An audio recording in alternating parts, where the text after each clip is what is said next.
Assalamualaikum warahmatullahi wabarakatuh. Perkenalkan, nama saya Siti Ariska, Prodi Pendidikan Agama Islam semester 3. Di sini saya akan menjelaskan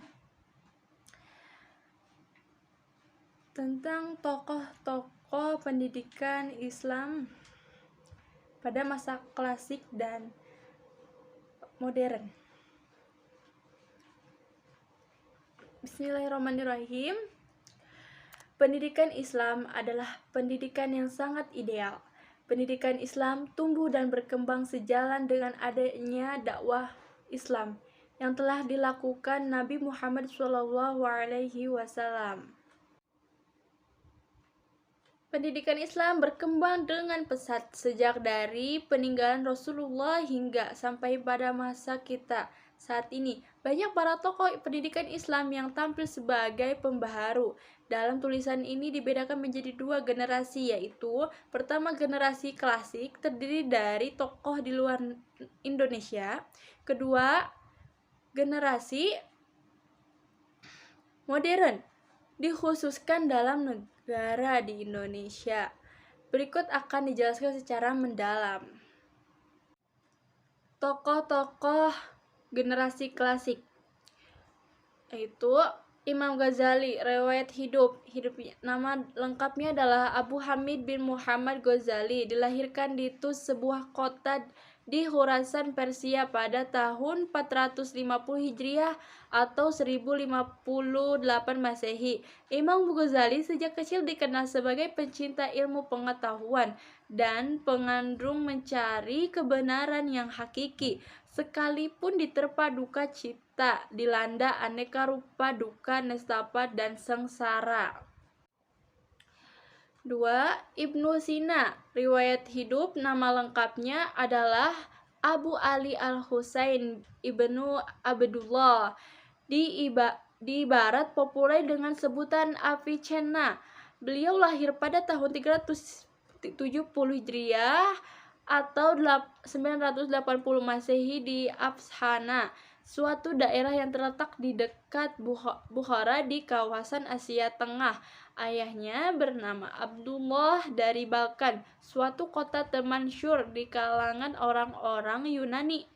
Diwafatkan di Hamzan sekarang Iran, Persia pada tahun 428 Hijriah atau 1037 Masehi. Alam usia yang ke-58 tahun, dia wafat karena terserang penyakit usus besar. Ketiga, Ibnu Khaldun. Riwayat hidup di tengah konflik yang terjadi di antara kerajaan-kerajaan kecil.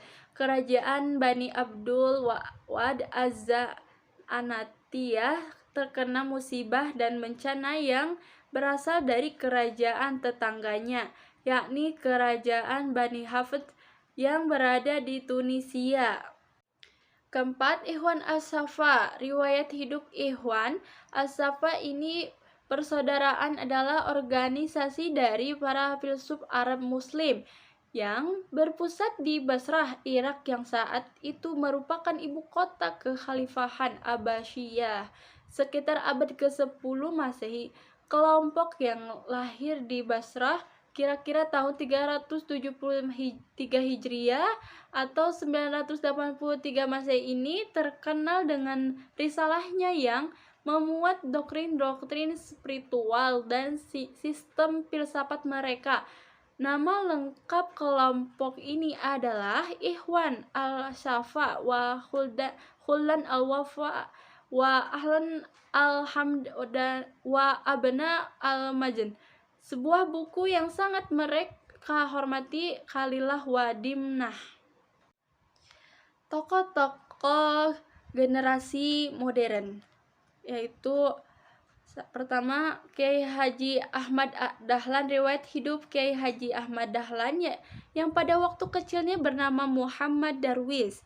Beliau dilahirkan di Kauman, Yogyakarta dari pernikahan Kiai Haji Abu Bakar dengan Siti Aminah pada tahun 1285 Hijriah atau 1868 Masehi. Kiai Haji Abu Bakar adalah khatib di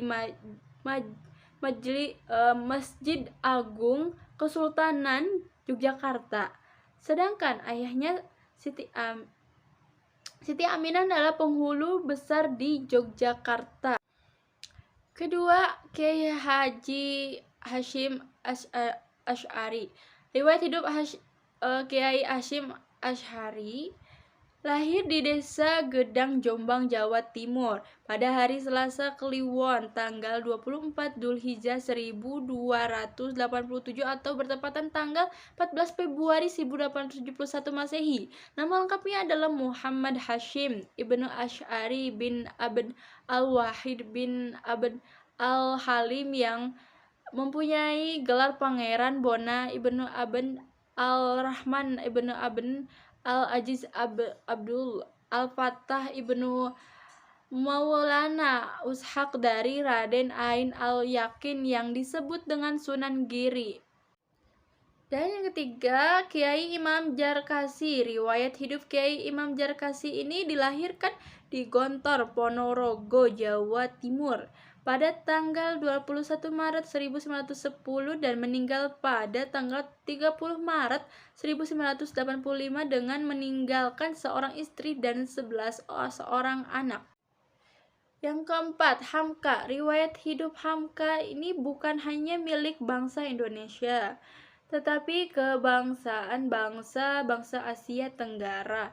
Begitulah kata mantan Perdana Menteri Malaysia ini, Tun Abdul Razak. Nama aslinya ialah Haji Abdul Malik Karim Amrullah, biasa disebut juga dengan Hamka, yang merupakan singkatan dari nama panjang beliau.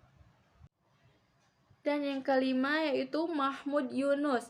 Riwayat hidup Profesor Dr. Haji Mahmud Yunus dilahirkan di Batut Sangkar pada tanggal 10 Februari 1899 dan wafat pada tanggal 16 Januari 1982.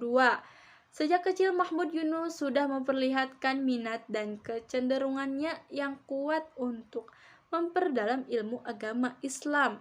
Ketika berumur 7 tahun, ia belajar membaca Al-Quran di bawah bimbingan kakeknya, yaitu Muhammad Thohir yang dikenal dengan nama Engku Gadang.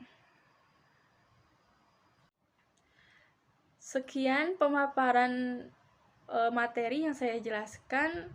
Mohon maaf bila ada kekurangan.